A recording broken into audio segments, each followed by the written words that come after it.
श्रीराम. नामाचं प्रेम यायला काय लागतं? नामाचं प्रेम येण्यासाठी खरी कळकळ पाहिजे.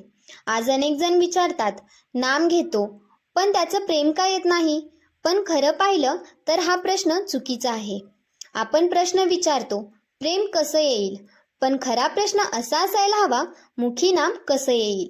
कारण नाम घेतलं की प्रेम हे त्याच्या मागे आपोआप येणारच. हे दोघं एकमेकांशिवाय राहू शकत नाहीत. मग प्रश्न येतो, नाममुखी का येत नाही? दोष कोणाचा? दुसऱ्याचा नाही, स्वतःचाच.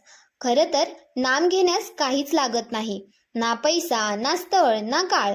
फक्त लागतं थोडं मनाचं वळण आणि आंतरिक आस्था. संत, गुरु यांनी सांगितलं म्हणून आपण नाम घेतो किंवा दुसरं काही नाही म्हणून घेतो. तर ते नाम यंत्रवत होतं, प्रेमविरहित. आणि म्हणूनच प्रेम येत नाही हा प्रश्न निर्माण होतो. ज्याच्या मुखी नाम आहे पण मनात भाव नाही, तो केवळ ओठांनी गातो, मनानं नाही. नाम घ्या पण त्यात मन ओतून द्या, कळकळीने घ्या, आस्थेने घ्या आणि मग बघा, प्रेम येतच. आपल्या देहाची वाढ जशी आपल्याला नकळत होते, तशीच आपली पारमार्थिक उन्नतीही नकळतच व्हावी. ती जर लक्षात येऊ लागली तर अहंकार येतो आणि सगळं मिळवलेलं फुकट जातं. परमार्थात मिळवणं सोपं, पण मिळवलेलं टिकवणं फार कठीण.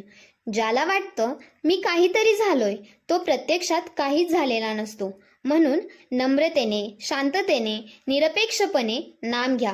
प्रेम मागून नाही मिळत, तो अनुभव आहे नामाच्या गर्भात दडलेला.